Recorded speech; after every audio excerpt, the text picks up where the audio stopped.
zombies and tomb raiders, which had to have a grand entrance for some reason.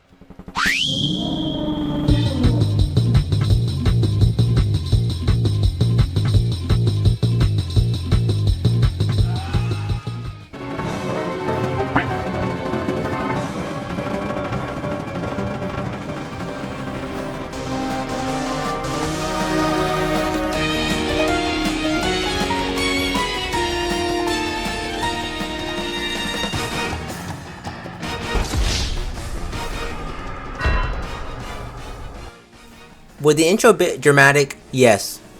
Is it good to be dramatic? Depends on the situation. And well, this situation definitely calls for it, because we're about to go into the worst world for this entire challenge. Not difficulty wise really, but it was difficult because it's Frostbite caves, like come on. But in terms of me liking this world, because holy cow, my patience with this world is very low. And doing this challenge didn't help at all. It actually made it worse, so yay. But we're still continuing the challenge of can you beat PvZ2 with Only Instas. Now if you're wondering what the rules are, I'm not going to explain them because I'm putting them in the description, and plus we're on part 2 now, so I'm going to need you to keep up with us, okay? Check out part 1 before I start making like part 3, 4 and you're still behind. So I'm just saying, check out the description if you want to know what the rules are.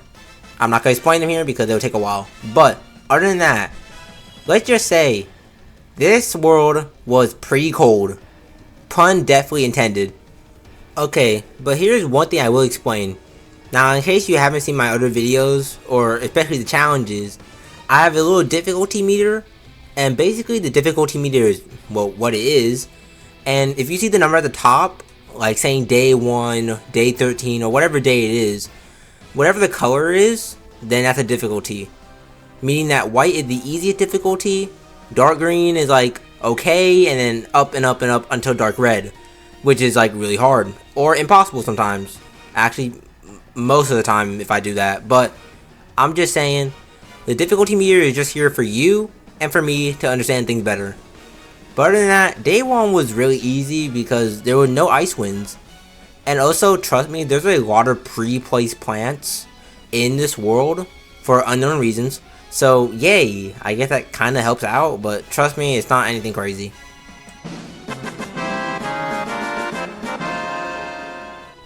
By the thumbnail, I mean, if you saw it, then you can tell that this guy right here is gonna be mad useful. That's what I'm talking about! That's why he's the MVP! That's why he's the GOAT! The GOAT!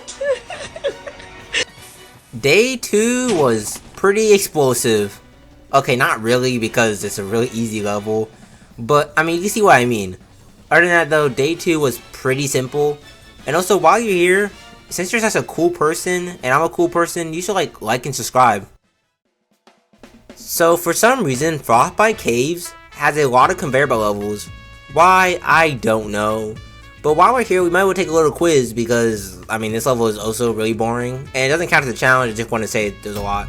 But, here's the question, which is better, dogs or cats?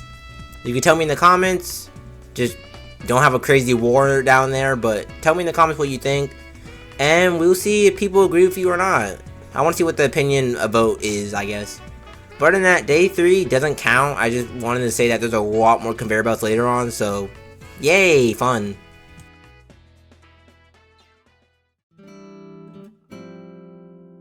Okay, day 4 is pretty chill. Okay, no pun actually intended. I know I'm gonna say chill a lot, but trust me, I'm not trying to make 100 puns in one video. But let's just say day 4 isn't necessarily hard. It's just that the ice winds are really annoying, or starting to become more annoying. And let's just say there's a new zombie, and this zombie is really annoying. Think of him like as Paper Thrower from Plants vs. Zombies Neighborhood Defense, but like somehow less annoying. Not saying much, but he is. And it's this snow guy. I'm gonna just call him like Snow Hunter. I don't actually know his name, as this dude's like stupidly forgettable, but hey, we're here on day 4, so yeah, this guy, all he does is just throw snowballs at your plant and it freezes your plant. Yay. Mind you, if a planet is frozen, zombies ignore it, so that's gonna be a huge problem later on, especially on certain levels. But for right now, things are pretty chill.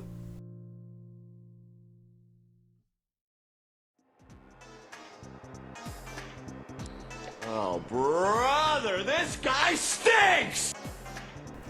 Okay, so to be honest, day 6, even though it picked most of our plants, it picked 2 plants that we can use, or actually 3 if we count sunflower.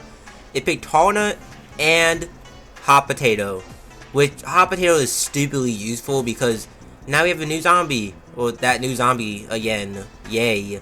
And trust me, he gets worse later on, but for now, he's okay, quote unquote. But overall, day 6 wasn't too bad. But if you're noticing something, that the ice winds are starting to get more cold, we will say. And yeah, they're starting to freeze everyone in the bag. And like I said before, plants that are frozen, zombies just completely ignore. And mind you, hot potato can't, help every single plant. So we had to selectively pick who we need to save in the right moment and the right time. Day 7 introduces IMPS. I know, crazy. The most unique zombie in the game. Yeah, it just has imps in the level basically, and you have split peas to like divert zombies into their lanes, I guess. Other than that though, do not leave Cherry Bomb like this. Please do not.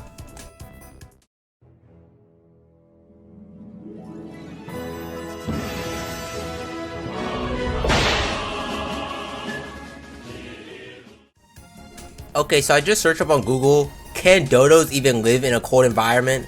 And it says a hard no, because holy cow, why the thing here? And not only that, if you play like a normal person, you would know that this guy isn't really threatening. But if you play like me, yeah, a wall of them is not pleasant. Other than that, day 9 is pretty simple, I guess. Day 11 is once again the game picking our plants. And it picked 2 plants once again. But this level is a bit more unique as it has 4 flags. Yes, you heard me, 4 flags of chilling ice winds and spam dodos and like every zombie basically. Was it fun? No. Or okay, fine, it was fun, but it was definitely chaotic. And let's just say, once again, hot potato can't save every plant. I mean, this level seriously was just weird, because the last level was a conveyor belt, and it was 2 flags. It was an easy conveyor belt, and then day 11 just decided to have double the flags for no apparent reason. Also, if you didn't know that dodos can fly randomly for no reason, and what sucks about that is that they can fly over my potato mine for no reason. Now, I don't know if they're like really smart, but they can fly over my potato mines, and potato mine can't blow up if, they're flying. So yeah, this level was something to remember, but trust me, it still gets worse later on. This is just the peak of the iceberg.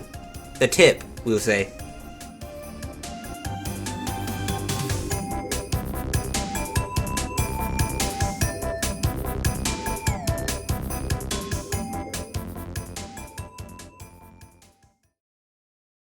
You guys already know what time it is. If you've seen the last part, you know what time it is. You already know what time it is. Come on.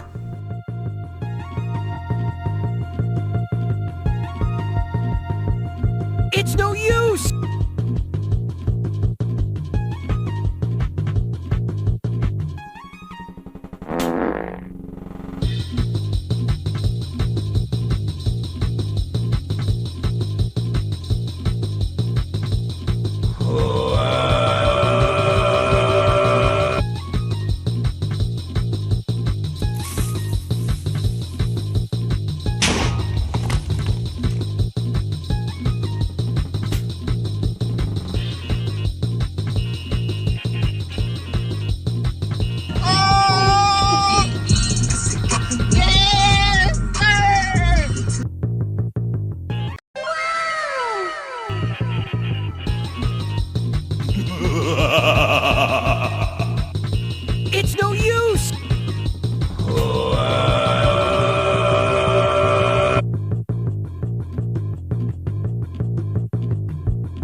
Okay, so day 13 is weird.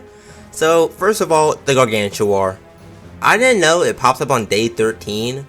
And mind you, we haven't even hit like the conveyor belt level for it. So weird. And two, we have to protect the flower line. And what kind of sucks about it is that, well, if the plant gets frozen, you already know what it is. The zombies ignore it, and if the zombies ignore my plant while it's frozen, and I happen not to notice, I will lose. But other than that, I mean, it wasn't bad. It just, I didn't expect a Gargantuar so early on. Day 15. Everyone's favorite number, 15. Okay, seriously though. Dodo Rider. Yeah, do I just say anything for him? Like, just look. Yeah, this bird is he's gaining IQ over time, and it's really weird and concerning. Also, oh gosh, this level, we have to protect pepper poults, and pepper poults aren't considered really good. They're okay on a good day. Also, more snow hunters, because why not, I guess. Also, I'll give y'all some live commentary because this is when I started to crash out, quote unquote, I guess. Okay, so I know y'all saw me die, but like, let's just be honest, bro. Like, that should have not counted. And two, let's read Tallnut's description, okay?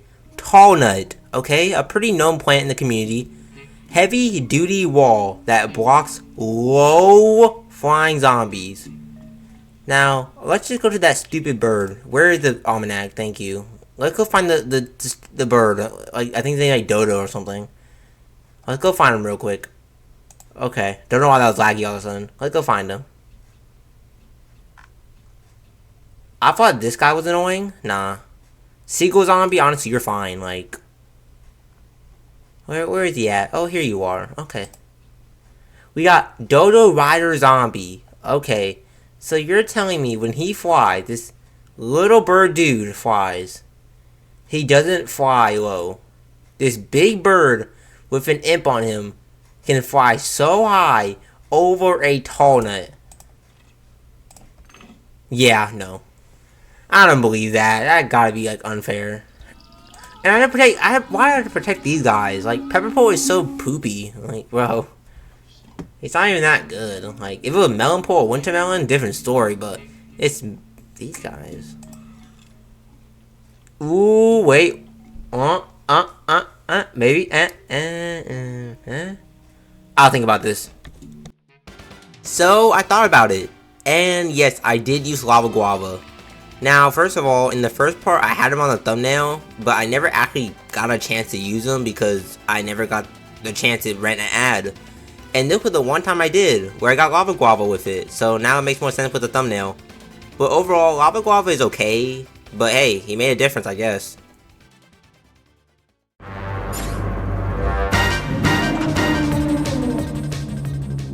Okay, let's talk about day 17. Now, I'm glad they give us a lot of fume shrooms. I hope nothing will happen to them later.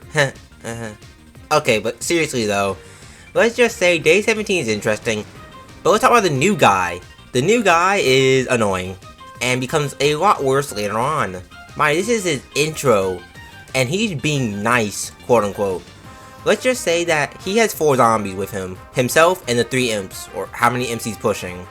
And the problem with that is that if I cherry bomb him, I will blow up the ice, or the imps inside the ice. And the problem with that is that the imps inside the ice don't get blown up, they will just break out the ice. Meaning that there's more zombies to deal with, meaning more trouble. Also, there's only one fume shroom that survived, so hashtag WFume, I guess.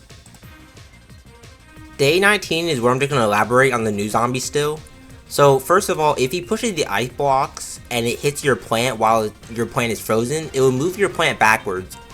Now, here's something unfortunate. If your plant is unfrozen and the ice block lands on it, it will die. Yay! I see how we treat different kind of situations now. But, another thing. If you use hot potato on the ice imps, it will stop him from pushing. But only temporarily, so don't think it will permanently stop him. But also you have a zombie walking now because you just freed the imp. So, advise not to do that, but if you have to, do it. But other than that, we also got a new Insta. And let's just say, they're pretty stunning, we could say. There's really not much to say for day 20. It was slightly difficult because there was so many of these ice zombie dudes now, but other than that, it's not too bad, honestly. Like, really, it's not too bad. It may look bad, but trust me, it's not. But this is the calm before the storm.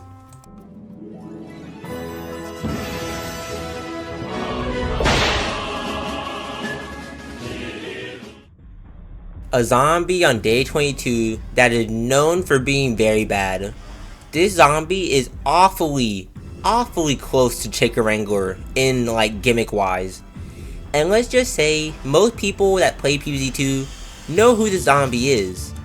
And let's just say, do I have to explain who he is and what he does? I mean, you just see on the video right now that he spawns stuff. I'll let the clips explain, but yeah, this zombie was not fun at all.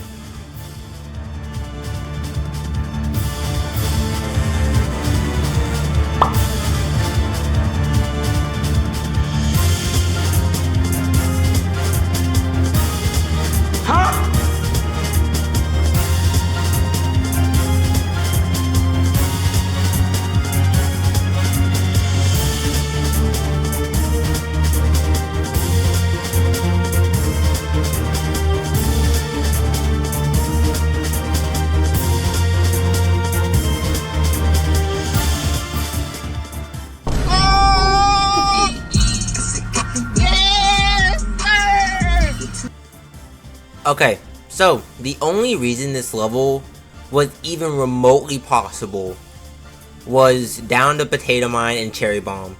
Really just Cherry Bomb and Walnut, really. I mean, Potato Mine helped, but it wasn't like carrying crazy.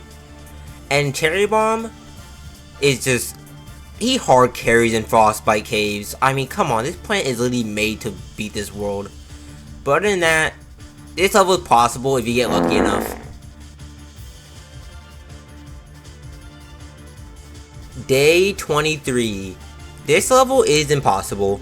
Yep, and here's why. First of all, the main gimmick is that you have to protect char guards, which are pretty good plants because, you know, they can push zombie back and destroy weasels. Here's the tiny issue. Okay, not so tiny because it ruined the entire level, but occasionally there will be snowstorms, and the snowstorms will take zombies all the way to the char guards and make them activate. And the problem with that is that if the char guard loses all the leaves on them, they can't push back zombies, meaning that they're like 10 times weaker walnuts just sitting there. And mind you, the level over and over will keep sending zombies back there over and over from the snowstorms. So yes, this level was easily impossible.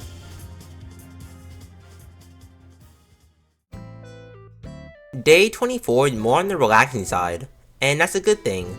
The main gimmick is that you have to get 2,500 sun, which isn't really that hard, honestly. You will lose lawnmowers definitely, but it's not that bad compared to basically every other level in Frostbite Caves. So this level is more like a little chill pill.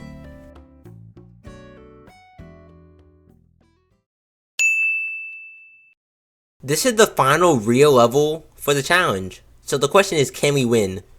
Like and subscribe if you're ready to see this masterpiece go off. Hello there.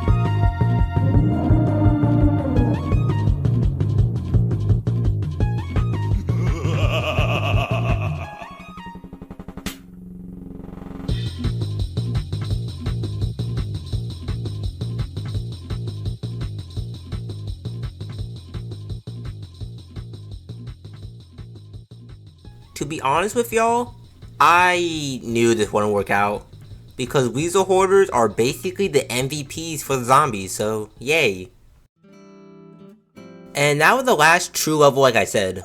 Now, this is the last time I'm going to tell y'all to go in the description and check out the first part. You don't have to, but you can, and it's kind of funny too, so you might as well. And yeah, overall, Frostbite Caves really tested my patience. And let's just say my patience did not get any better, because this world is too cold for me. Literally and idea, I guess. I don't know. I try to make it metaphorical.